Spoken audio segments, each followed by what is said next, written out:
بسم اللہ الرحمن الرحیم۔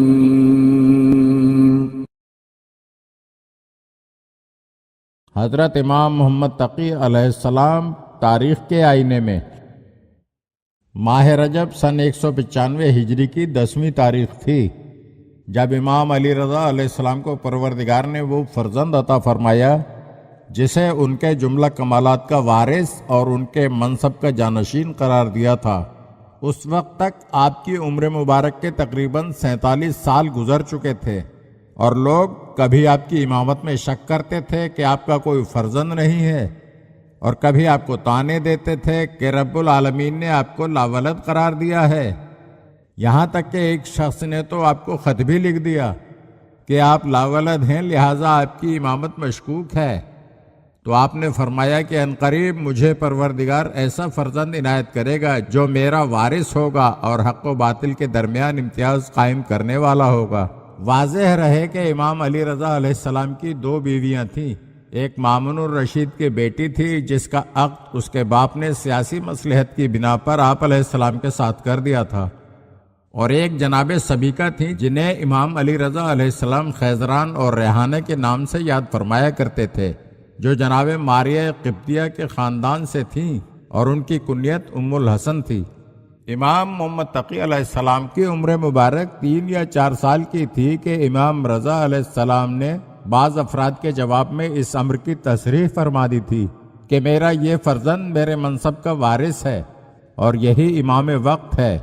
اور اس کی امامت پر تعجب کی کوئی گنجائش نہیں ہے کہ خداوند عالم نے بچپن ہی میں جناب یحییٰ کو نبی قرار دیا ہے، اور یہ اس کی اپنی مصلحت ہے کہ کسی کے منصب کا اعلان تو گہوارے میں کر دیتا ہے اور کسی کی نبوت کا اعلان 40 سال تک روکے رکھتا ہے۔ آپ کی کنیت ابو جعفر الثانی تھی، اس لیے کہ امام محمد باقر علیہ السلام کو بھی ابو جعفر کہا جاتا تھا، اور آپ کے مشہور القاب میں قانع، مرتضیٰ، نجیب، تقی اور جواد وغیرہ ہیں،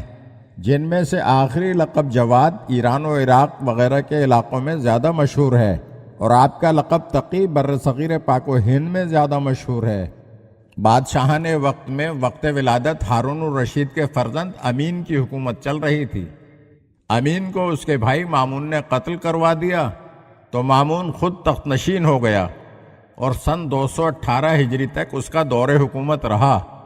مامون کے انتقال کے بعد مامون کا بھائی معتصم عباسی خلیفہ ہو گیا، اور اسی معتصم نے سن 220 ہجری میں 25 سال کی عمر میں آپ کو زہر سے شہید کروا دیا۔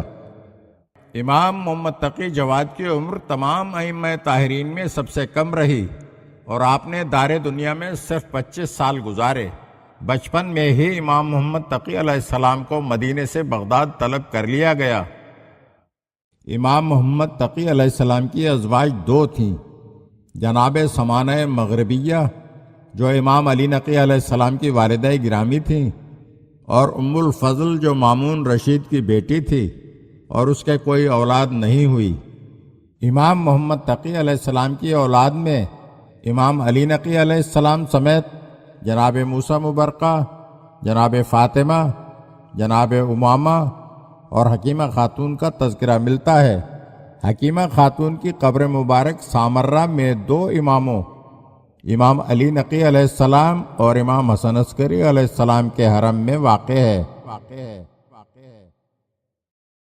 اگر آپ ہمارے چینل کی نئی ویڈیوز دیکھنا چاہتے ہیں تو ہمارے چینل کو سبسکرائب کریں اور گھنٹی کے بٹن کو دبائیے تاکہ ہر آنے والی ویڈیو آپ کو جلد موصول ہو سکے، اور ہاں، لائک اور شیئر ضرور کیجیے اور اپنے قیمتی کمنٹ سے ہمیں آگاہ کیجیے۔ شکریہ۔